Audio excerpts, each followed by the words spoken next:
Assalamualaikum warahmatullahi wabarakatuh. Saudara sekalian, pada kesempatan ini kita membahas tentang laporan arus kas.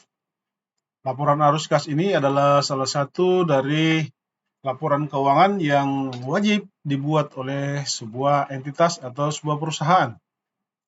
Ya, karena laporan arus kas ini tentu merupakan laporan yang sangat fundamental karena menyangkut tentang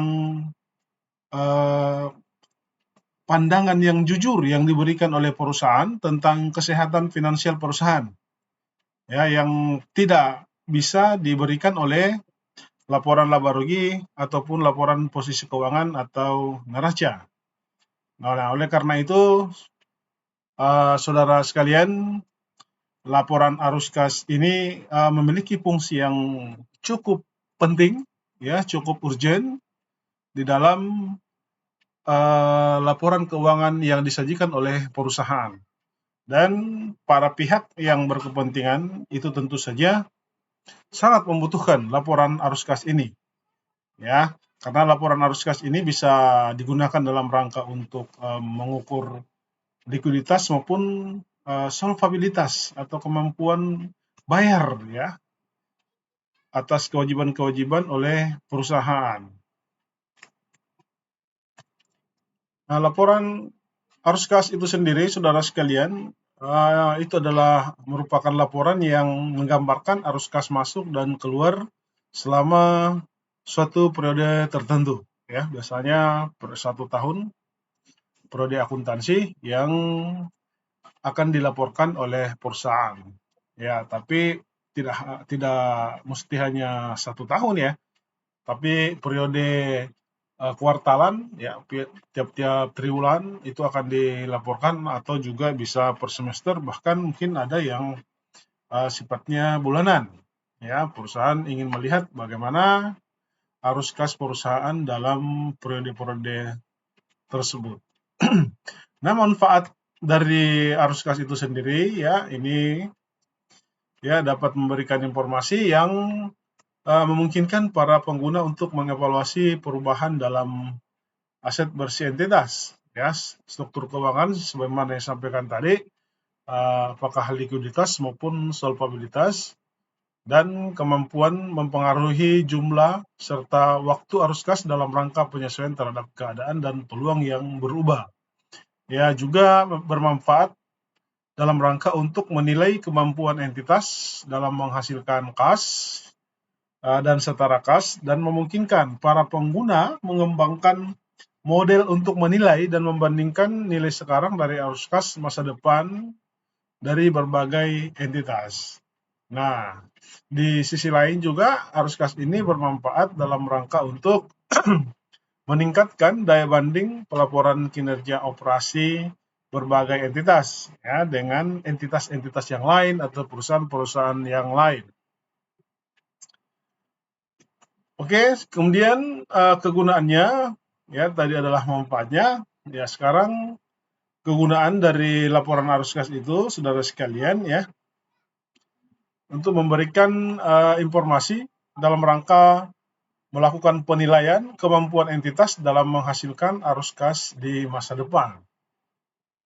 Ya, jadi dengan arus kas ini, entitas akan dapat dinilai bagaimana kemampuannya untuk menghasilkan arus kas di masa depan.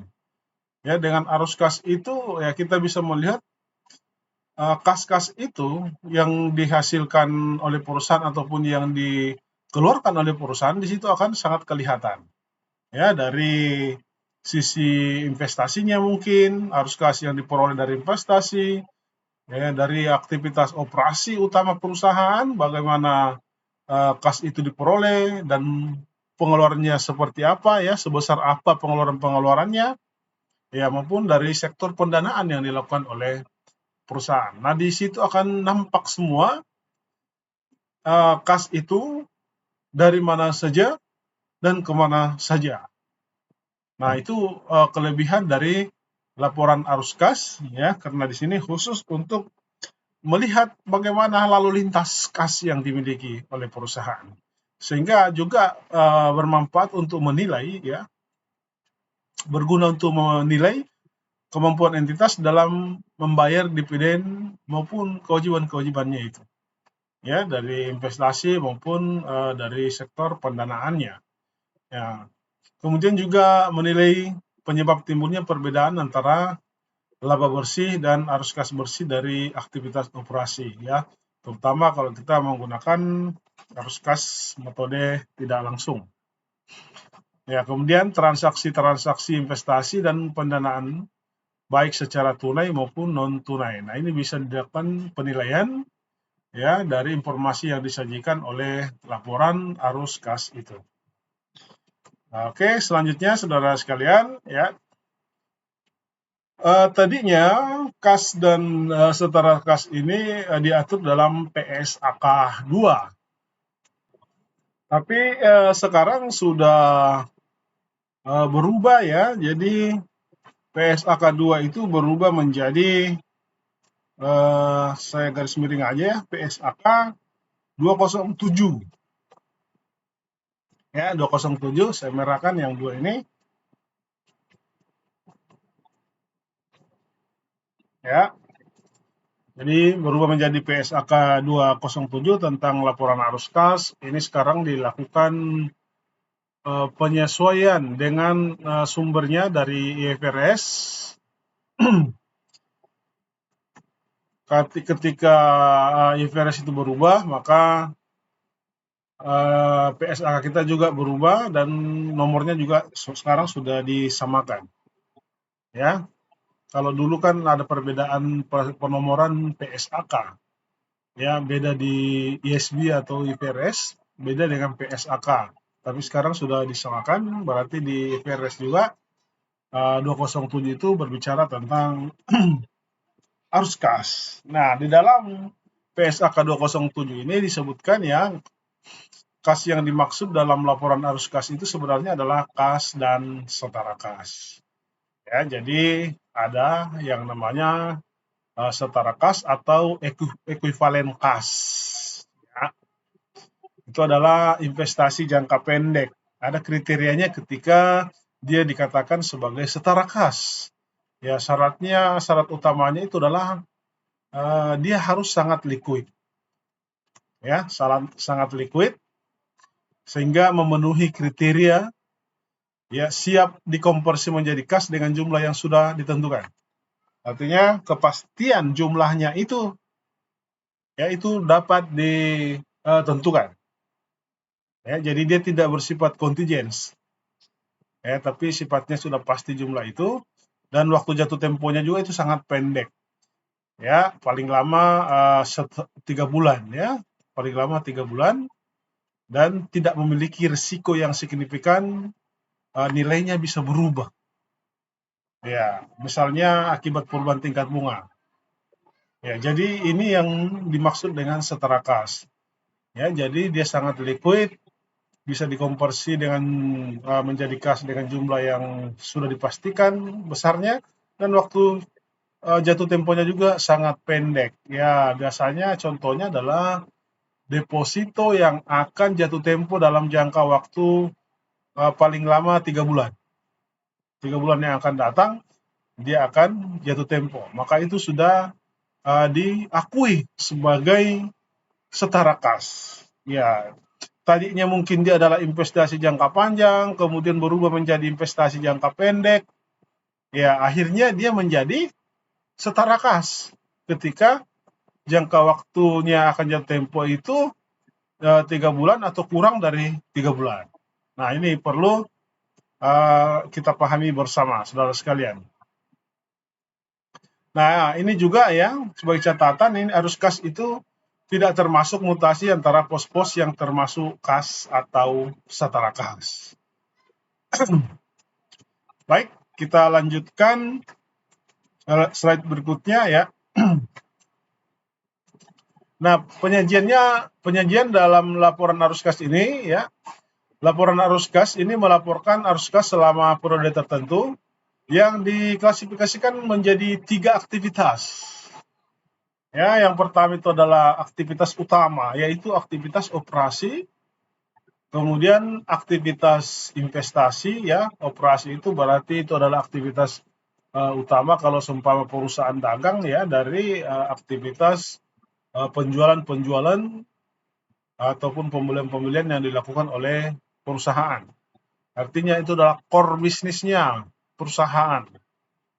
Ya, bisnis utama, penghasilan utama, operasi utama lah.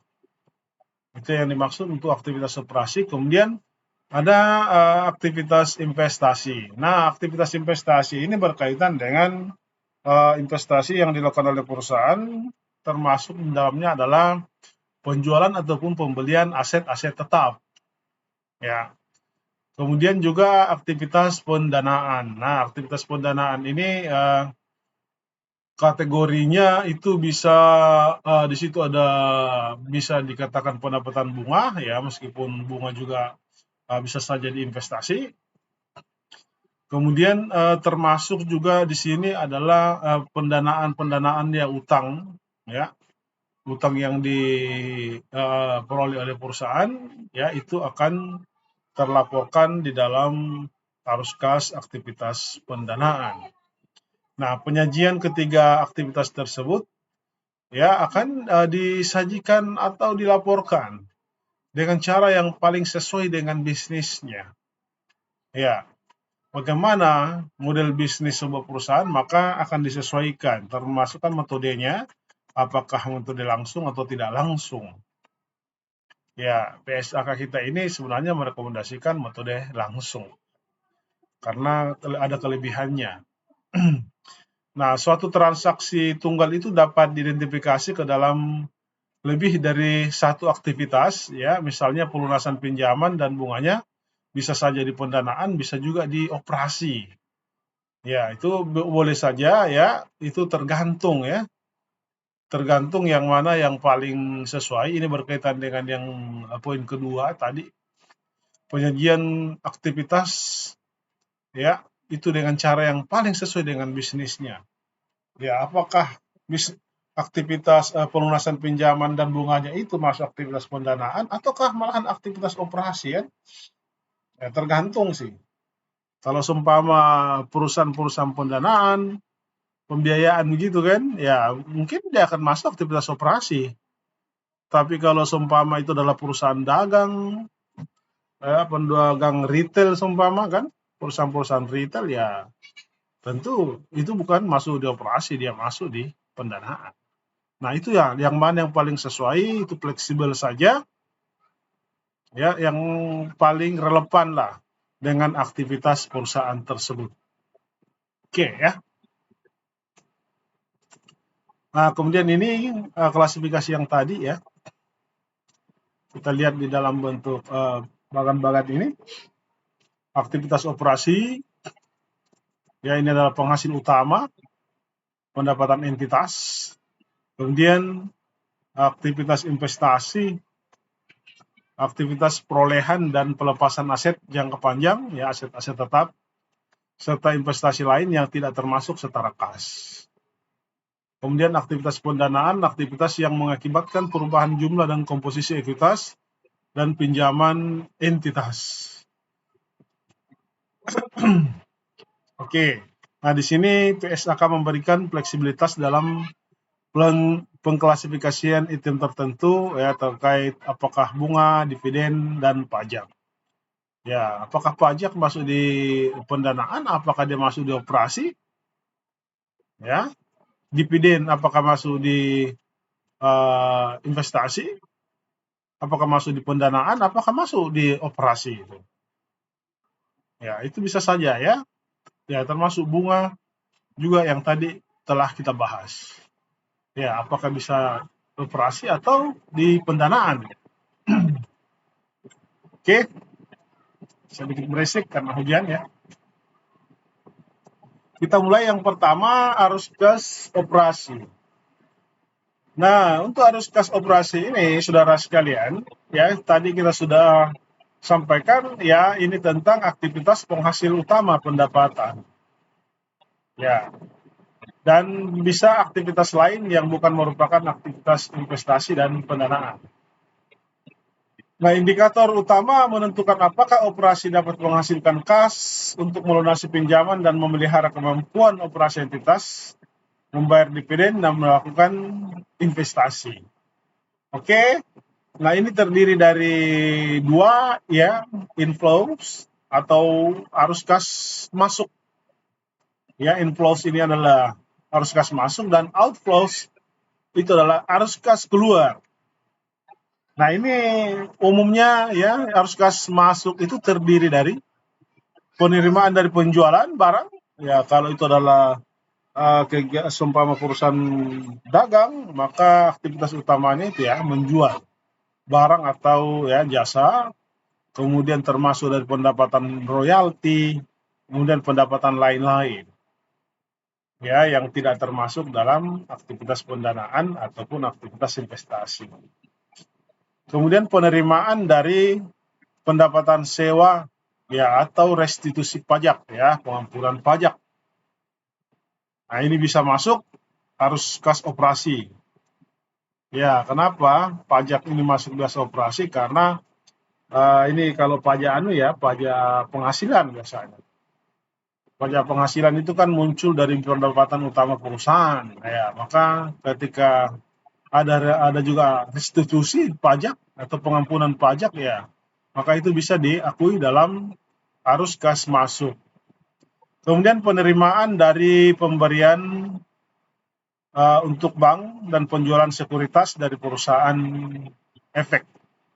Ya, ini adalah investasi. Ya, investasi yang dimiliki oleh perusahaan dalam bentuk surat-surat berharga yang kita bahas kemarin gitu. Ya, pertemuan lalu. Ya, di investasi sekuritas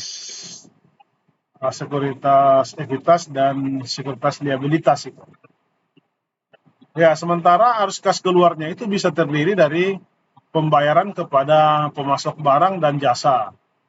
Ya, ini biasa pembayaran utang dagang. Nah, masuk sini. Ya, utang dagang ini kan berkaitan dengan penjualan tadi yang inflow ini kan penjualan. Nah, barang yang dijual itu biasanya sudah ya tentu pernah dibeli gitu kan?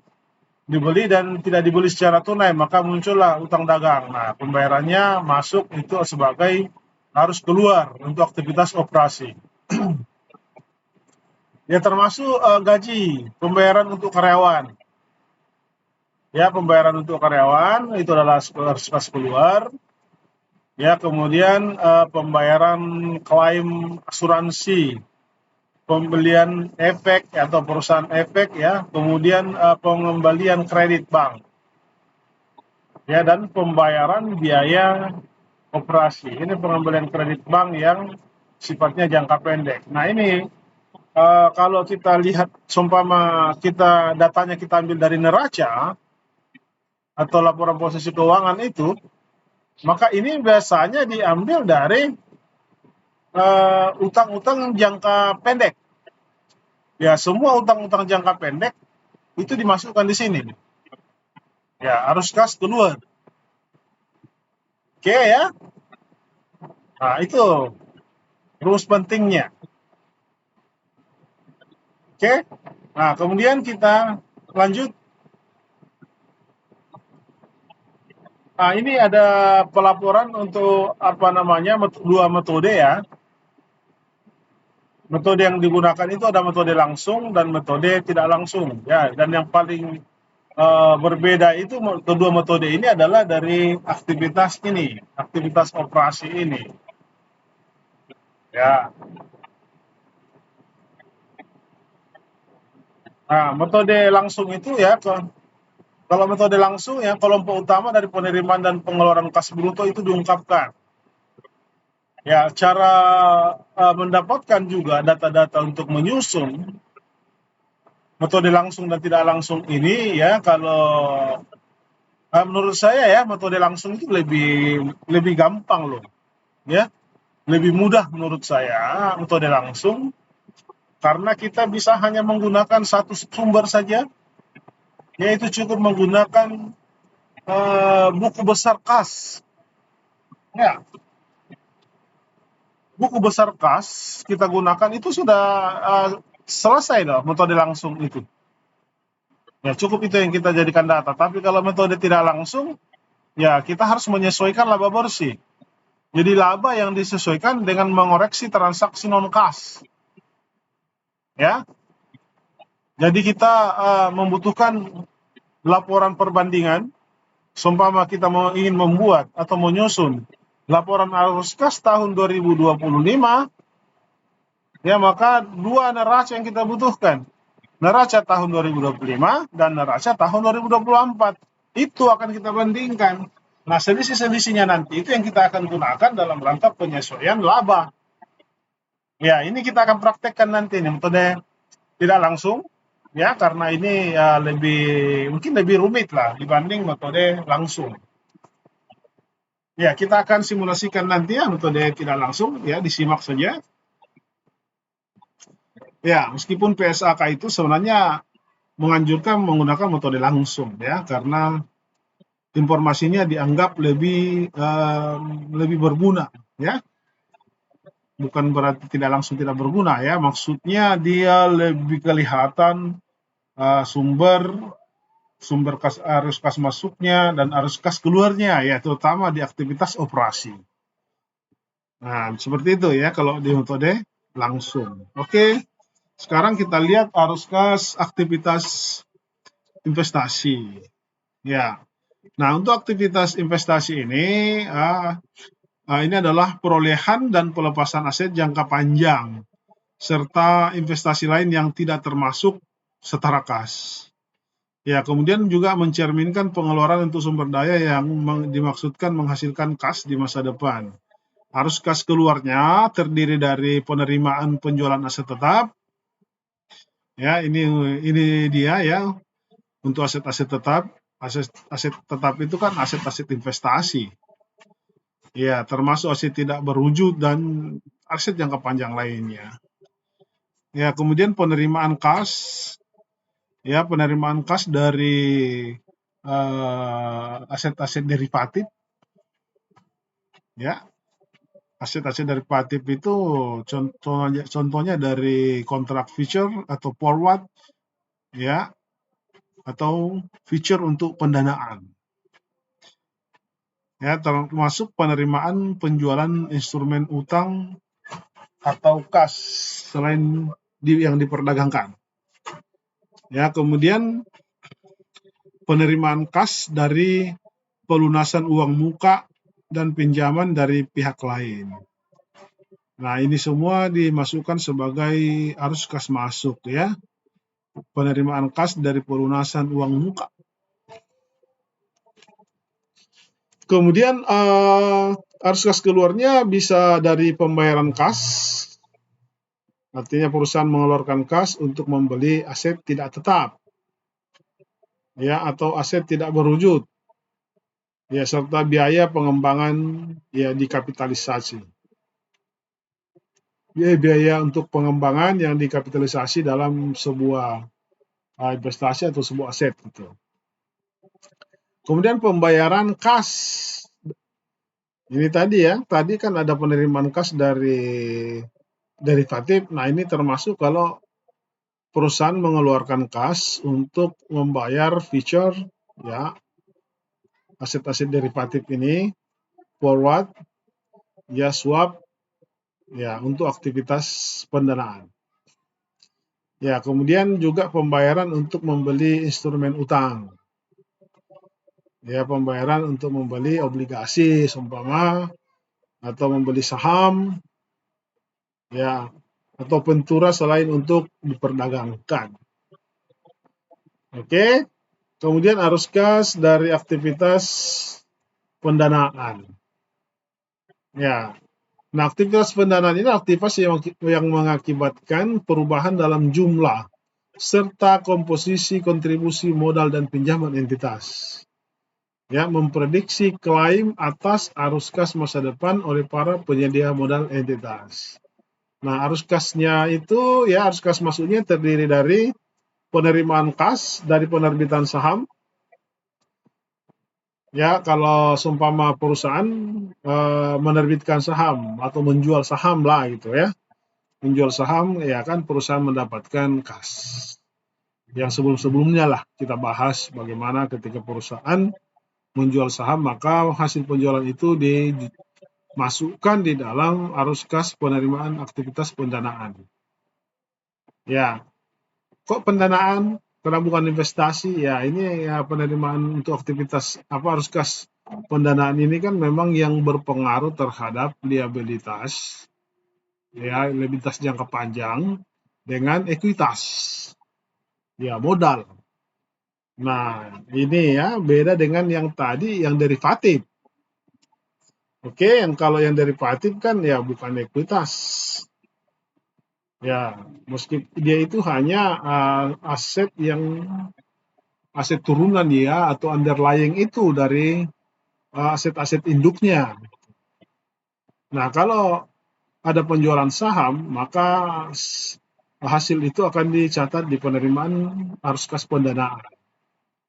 Ya, termasuk penerimaan kas dari penerbitan obligasi juga. Perusahaan juga menjual obligasi. Ya, menjual wesel, mengeluarkan wesel.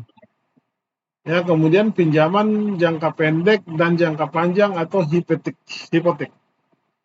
Oke, kemudian arus kas keluar terdiri dari eh, pembayaran kas kepada pemilik untuk menarik atau menebus saham. Oke, pembayaran kas berarti perusahaan mengeluarkan kas untuk menarik atau menebus saham. Ya, saham-saham trisuri gitu kan.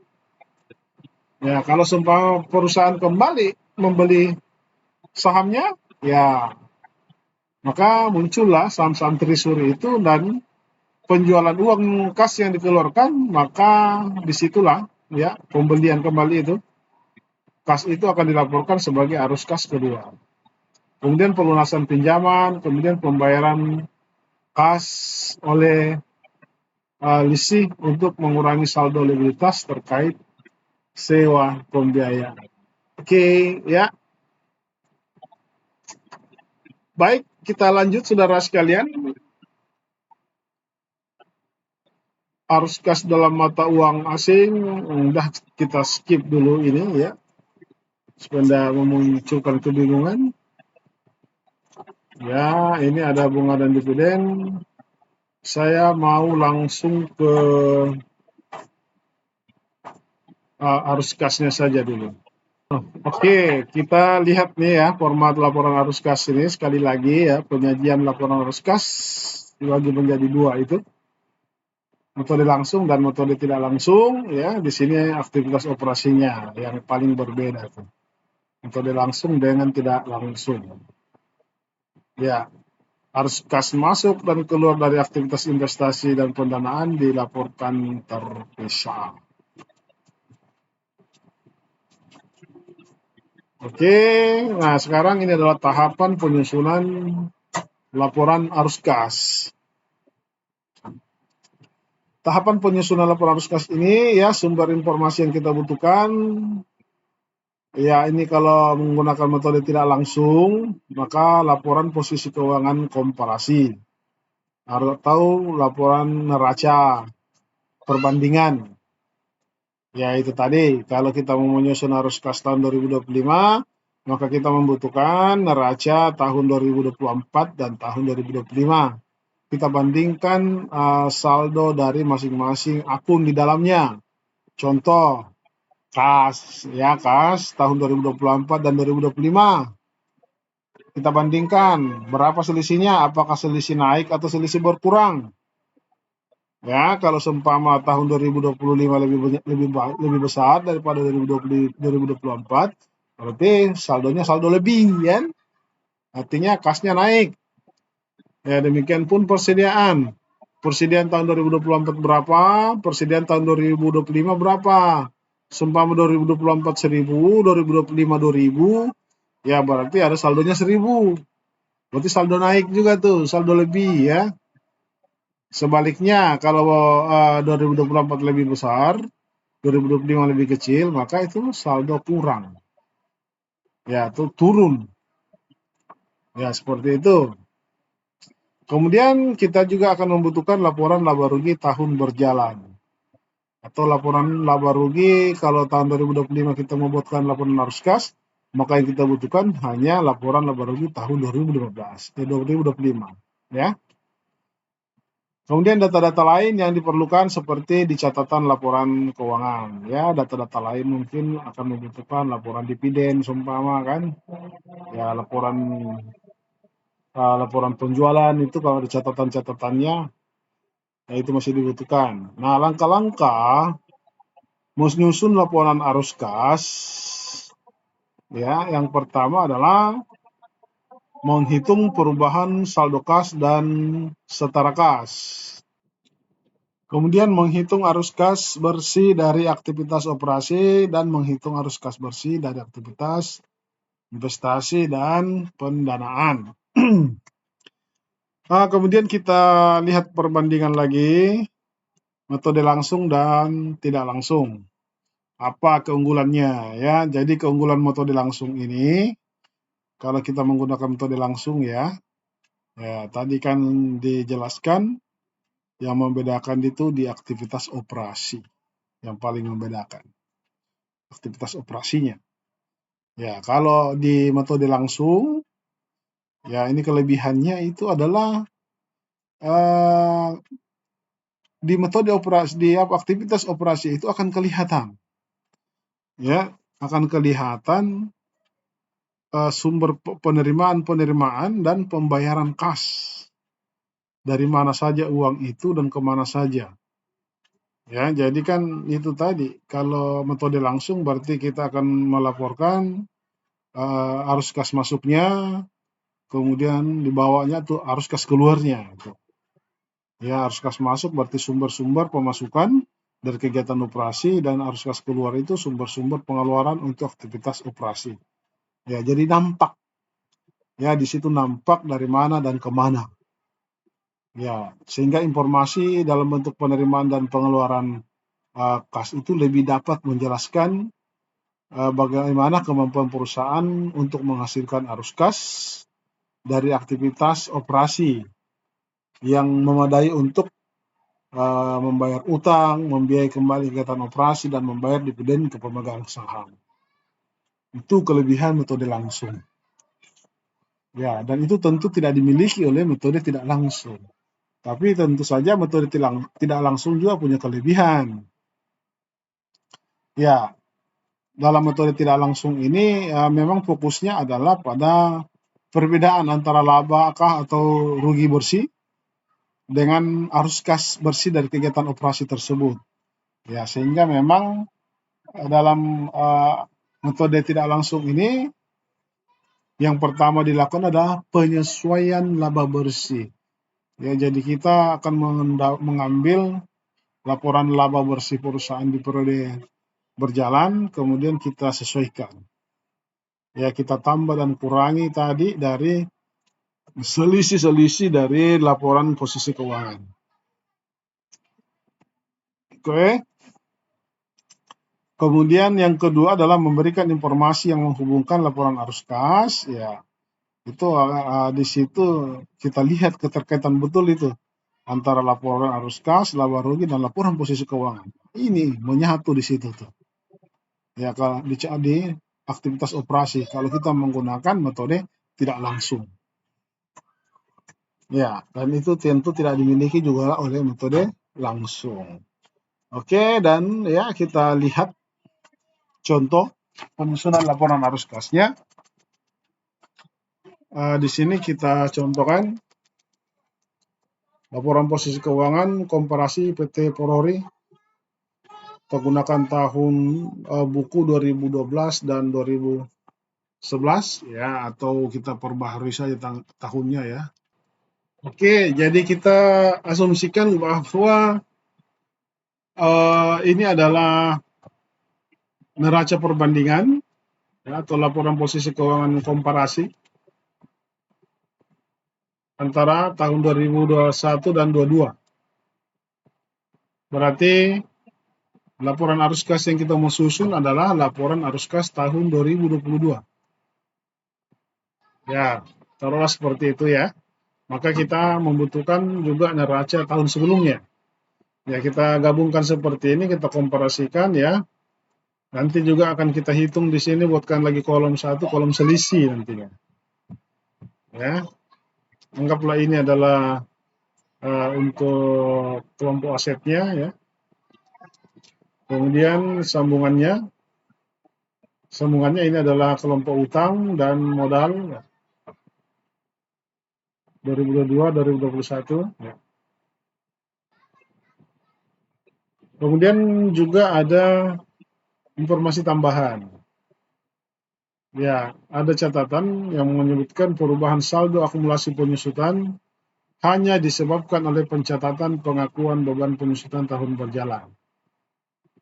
Kemudian perubahan akun saldo laba disebabkan oleh pengakuan laba bersih dan pembagian dividen tahun berjalan sebesar 138 juta ya.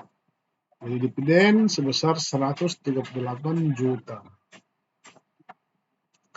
Nah, informasi ringkas laba rugi tahun 2022 ya sebagai berikut. Ini adalah ringkasan laporan laba ruginya ya. Kalau seumpama kita di perusahaan mau buatkan, ambil aja laporan laba ruginya secara keseluruhan. Ini kita ringkas saja ya, contoh penjualannya 1.980.000, beban harga pokok penjualan atau harga pokok penjualan ya 1.089.000, sehingga dikurangi ya laba kotornya adalah 891.000, beban operasinya 690.000, dikurangi lagi laba bersihnya 201.000. Oke. Nah, sekarang ini tadi ya kita akan buatkan satu kolom lagi di sebelah kanan, kolom selisihnya ya seperti ini. Oke, ini sudah kita buatkan selisih. Ya, kita bandingkan ya 297 dikurangi dengan 153 ya sama dengan 144.000. Nah, ini adalah kas, saudara sekalian. Artinya arus kas bersih nantinya itu, kalau kita menyusun laporan arus kas, pasti sama dengan 144.000. Ya, ini pasti. Ini adalah hasilnya nanti nih, laporan arus kas yang kita buat, pasti 144.000. Ya, Kak, pasti itu. Ya. Kemudian ini piutang dagang 159 dikurangi 177, berarti tahun 2022 lebih besar daripada 2021 sehingga saldo lebih. Ya, atau selisihnya lebih. Ya, selisihnya lebih besar. 42. Nah, kalau persediaan ini selisihnya kurang. Berkurang. Ya, kalau dalam kurung itu berarti selisih turun gitu. Perlengkapan juga turun 9.000, aset tetap naik 210.000, akumulasi penyusutan ini tetap nanti akan mengurangi, mau naik atau turun ini kalau akumulasi penyusutan nanti ya catatan. Nanti aktivitas operasi sebentar, akumulasi penyusutan itu mau di sini naik atau turun ya tetap akan mengurangi nanti di laporan arus kas. Nah, kebetulan di sini ada hak paten. Ini hak paten naik, turun ya. Turun dari 174 menjadi 153 menjadi 21.000. Ya, kemudian kelompok utang tadi dan modal juga, utang dagang sini ya turun 15.000. Ya, kalau utang turun baik atau tidak? Ya, kalau utang turun berarti ada kas keluar dong kan gitu ya. Ya, kenapa turun? Karena dia dilunasin gitu kan. Kalau dilunasin pasti ada kas keluar ya. Berarti mengurangi. Kemudian liabilitas akrual. Ya, liabilitas akrual itu adalah apa namanya ya? Utang akrual itu berarti dia adalah apa namanya, beban masih harus dibayar ya, ataukah juga pendapatan diterima di muka. Ya, ini naik 18.000. Kemudian wesel bayar jangka panjang ya berkurang ya, tadinya 2021, kemudian 2020 sudah tidak ada ya, berarti sudah dilunasi ya. Turun, kemudian modal saham preferen naik 525 ya, modal saham biasa habis. Kemudian premium saham preferen ini adalah Agio ya, 120.000 ya, saldo laba atau laba ditahan naik juga 63.000. Oke, selanjutnya kita buatkan laporan arus kasnya ya. Yang pertama dari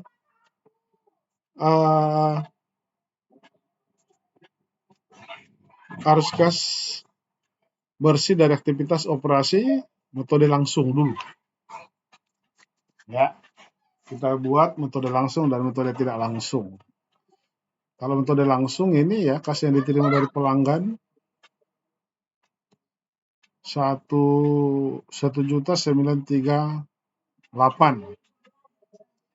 Ya, dari sini cara hitungnya. Penjualan tadi kan ada datanya tadi, penjualan kita lihat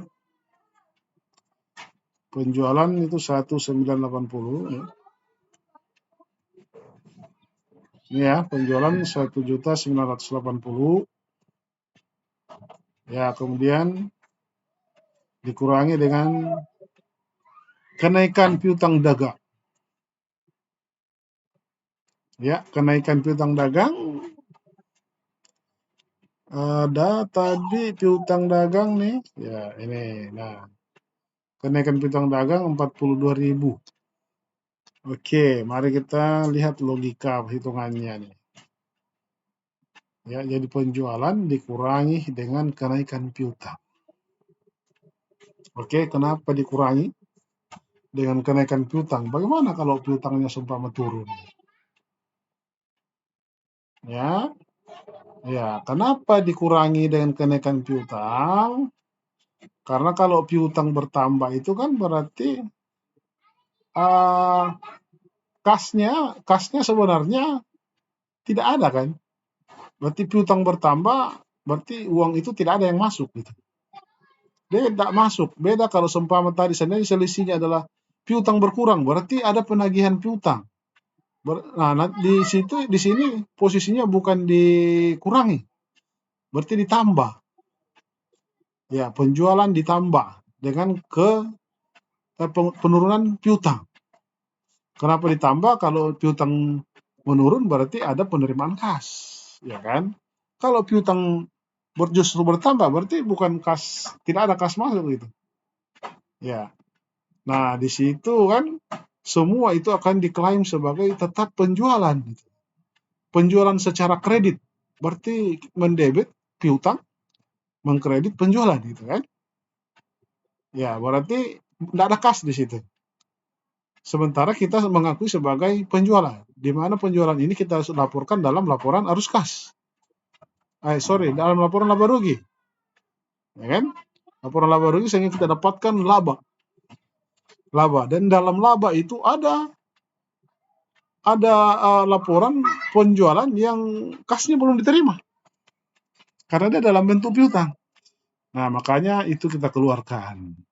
Dari penjualan tadi 1.980 kita kurangi dengan penjualan ini kenaikan piutang 42.000 ya, sehingga kita dapat 1.938.000. Ini kalau kita menggunakan data yang sama ya untuk menyusun metode langsung dan tidak langsung. Kalau saya ya Kalau saya membuat laporan arus kas, saya bisa menggunakan itu buku besar saja, buku besar kas. Jadi nih, metode langsung.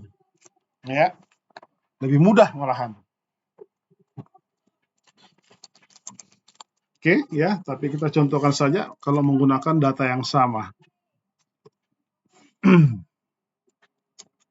Kemudian berikutnya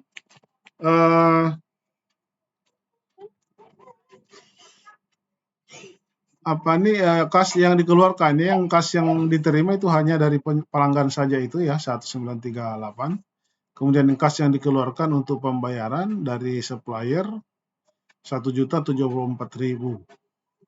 Ya, 1.074.000 ini didapatkan dari ya tadi itu ada data HPP ya, harga pokok penjualan yang data laba rugi dikurangi dengan penurunan persediaan.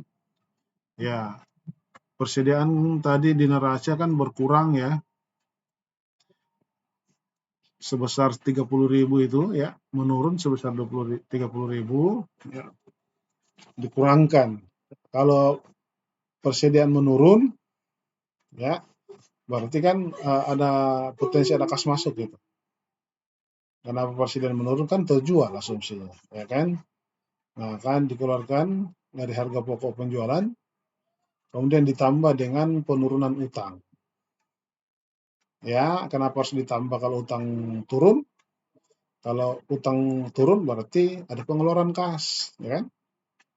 Kenapa utang berkurang? Karena dibayar kan? Berarti menggunakan kas, maka kita tambahkan 15.000 ya untuk kas dikeluarkan untuk pembayaran. Oke. Nah, ini dia menjadi 1.074.000. Dari sini ya, harga pokok penjualan dikurangi dengan penurunan persediaan ditambah dengan penurunan utang. Ya. Oke, kemudian beban-beban operasi. Beban operasi tadi ada ya, beban operasi dikurangi dengan beban penyusutan, dikurangi dengan beban amortisasi, dikurangi dengan penurunan perlengkapan, dikurangi dengan kenaikan accrued liabilities ya, atau liabilitas akrual. Ya, beban operasi dari laba rugi 690, beban penyusutan tadi dari laba rugi, kemudian beban amortisasi. Ya, tunggu dulu ya, kita lihat beban penyusutan. Mungkin dari neraca juga datanya. Apakah di sini ada beban penyusutan? Nah, di sini tidak ada beban penyusutan. Berarti data dari sini ya, 75.000. Oke. Nih ya. Nah, 690 itu adalah tadi beban operasi dan laba rugi, dikurangi penyusutan dari neraca diambil, selisih. Ya, itu tadi mau naik atau turun tetap aja mengurangi di sini 75.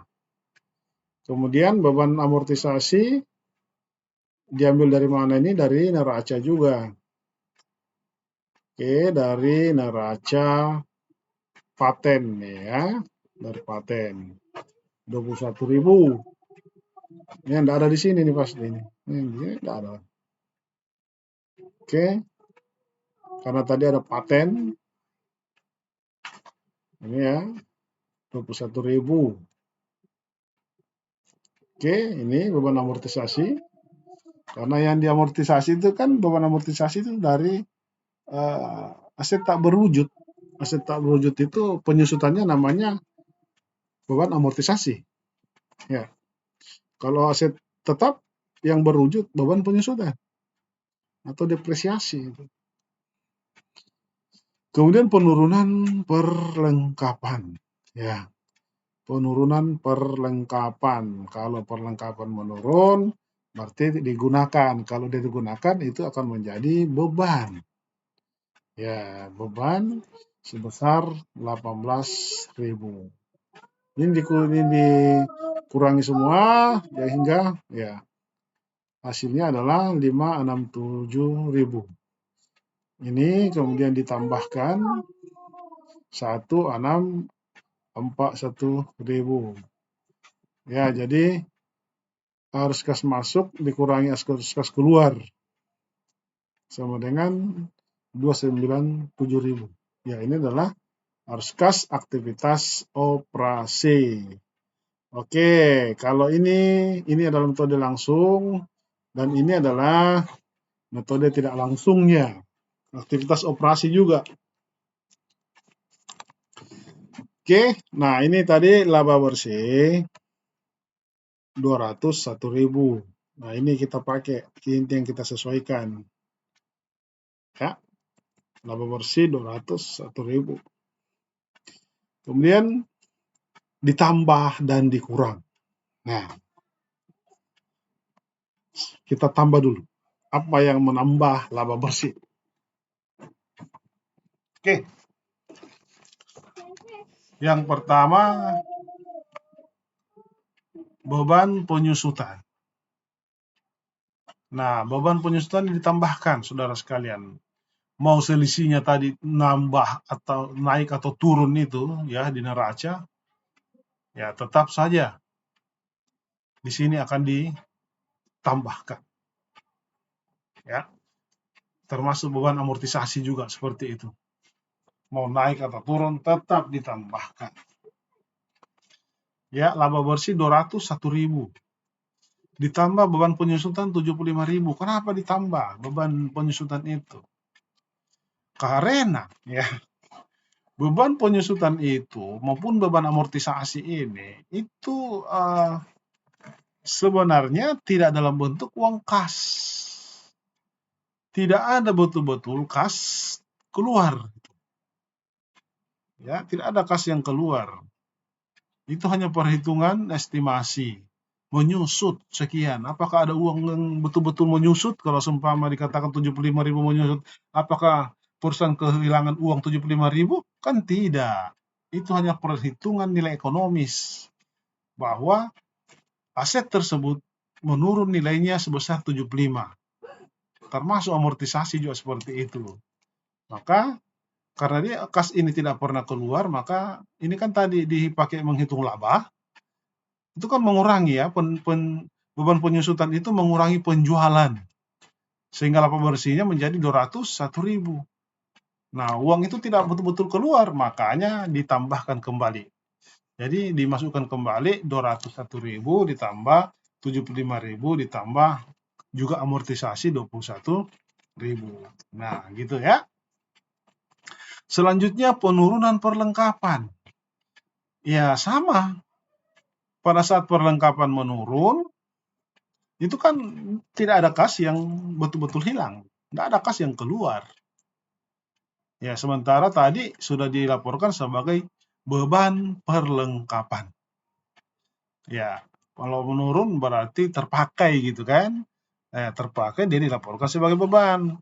Sehingga mengurangi penjualan, ya sehingga laba bersihnya menjadi 201.000. Makanya dimasukkan lagi tuh. Ya, menjadi ya 9.000 ya, 201.000 ditambah 75 ditambah 21 ditambah 9.000. Kemudian penurunan persediaan. Ya, persediaan menurun.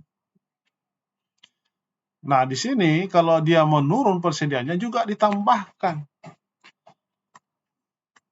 Ya, karena kalau persediaan menurun ya itu sebenarnya ada kas masuk kan, asumsinya. Ya, meskipun bisa saja juga dalam bentuk piutang itu. Oke, kita tambahkan 30.000. Berarti kalau kenaikan persediaan, ya dia ada di bawah. Dicatat sebagai pengurang. Ya, ini semua yang menambah laba bersih. Oke. Ya, kemudian kenaikan utang. Ya, kenaikan utang juga dimasukkan di sini. Utang-utang jangka pendek, Bapak Ibu sekalian, ya, saudara-saudara sekalian. Di sini utang-utang jangka pendek masuk. Ya, kalau dia naik, kenaikan accrued liabilities, ya itu juga akan menambah laba. Ya, dia naik. Berarti ada penambahan utang, nggak ada kas di situ yang keluar kan? Ya, 18. Nah, dijumlahkan semua menjadi 153. Oke, 153 ditambah dengan 201. Ya, 201 dikurang dengan, di sini penurunan-penurunannya, saudara sekalian. Ya, di sini kebetulan piutangnya ada naik. Ya, kenaikan piutang dagang. Berarti ada utang yang naik, piutang ya maksudnya, ada penjualan tapi kasnya tidak diterima. Nah, itu tadi dihitung dalam laba. Ya, dalam pendapatan tadi kan. Sementara uang itu tidak ada, makanya dikurangkan 40.000. Kemudian penurunan utang dagang. Utang dagang menurun. Kalau utang dagang menurun berarti ada kas keluar. Ya, kas keluar. Apakah dilaporkan dalam laba rugi? Ya tidak kan. Maka ya namanya pembayaran utang itu kan tidak dilaporkan sebagai pendapatan dalam laporan laba rugi. Tapi apakah ada kas yang mengalir? Ada kas keluar. Nah, kas keluar berarti kita kurangkan dari laba. Karena utang yang dibayar ini, kas yang keluar ini tidak dilaporkan dalam laba rugi tadi, laporan laba rugi. Ya, sementara ada kas yang keluar, makanya kita kurangkan di sini. Oke. Kemudian ya kita jumlahkan sama dengan 57.000. Ya, 201 ditambah 153 dikurang 57 sama dengan 297. Sama ya? Ya, sama. Anda menggunakan metode langsung ataupun tidak langsung, hasilnya sama. Ya, data yang digunakan pun bukan ini, menggunakan data dari akun kas tadi, buku besar kas. Ya, sama aja, 297 juga. Kalau tidak sama, ya berarti ada yang salah itu. Oke, itu. Kemudian kita masuk aktivitas investasi ya. Investasi itu tetap kas masuk, kas keluar gitu ya. Termasuk pendanaan juga, kas masuk, kas keluar. Yang beda tadi itu adalah aktivitas operasi. Ya. Ini aktivitas investasinya. Yang kas masuk ini kebetulan tidak ada ya, tidak ada kas masuk untuk aktivitas investasi dari data-data kita tadi ya, tidak ada. Yang ada hanya keluar itu yaitu pembelian aset tetap. Pembelian aset tetap itu sebesar 210.000. Ya, mari kita periksa sumbernya. Dari sini, nah ini kan naik kan ya. Dari 150 menjadi 1260, sehingga selisihnya 210 bertambah. Kalau bertambah berarti kan ada pembelian. Ya, kita perusahaan membeli aset tetap. Oke. Ini pembelian aset tetap 210. Wah, berarti ini menjadi pengurang aja nih. Ya, dari tadi nilainya ini 297 dikurang 210. Ya, 210 karena di sini hanya pengurang yang ada, kas keluar. Seandainya ada di atas di sini berarti menambah. Ya, menambah, mengurangi. Ya, kas keluar itu selalu mengurangi. Kemudian aktivitas arus kas dari aktivitas pendanaan. Ya, ini ada penerbitan saham preferen 645. Ya, kita telusuri lagi sumbernya. 645.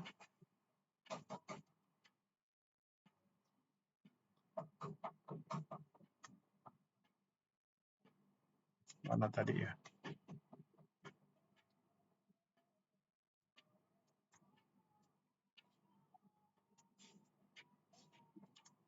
Jadi mana laporannya itu?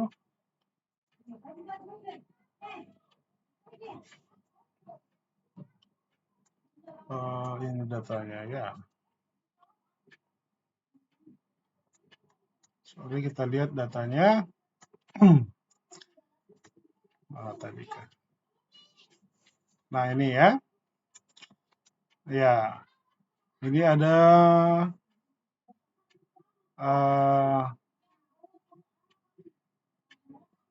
ini ya. Oke, kita ambil saja data dari sini. 2022 modal saham preferen 525 ditambah premium saham preferen ya berarti 645 ya, dari sini sumbernya ya. 645 ini nambah dia ya, aktivitas pendanaan penerbitan saham preferen ya, artinya perusahaan menjual saham preferen ya, menjual saham preferen, kemudian nanti ya hasil penerbitan itu kan perusahaan memperoleh kas ya sebesar 645 dari harga nominal, kemudian ada tadi premium atau agio itu adalah selisih nilai pasar. Ya, kalau digabung sebenarnya jumlahnya adalah 645. Kemudian kas yang dikeluarkan pelunasan wesel bayar 450 ya, dari sini wesel bayar jangka panjang. Oke, pelunasan. Karena tadi penurunan kan 450 berarti dia dibayar gitu. Berarti ada kas keluar ya 450. Kemudian juga ada tadi pembayaran dividen 138 ya. Dari sini ya 138 tadi informasi tambahan ya, dan dividen 138. Oke. Dijumlahkan 588 berarti harus kas bersih tadi 97 ya. Dikurangi 210 ditambah 645 dikurang 588 sehingga harus kas bersih dari aktivitas pendanaan sekarang ini yang khusus ini adalah 57.000 ya, berarti kalau tadi dijumlahkan nih 297 ya, 297.000 dikurangi 210, nah di sini hanya pengurang saja ditambah dengan 57 ya, sehingga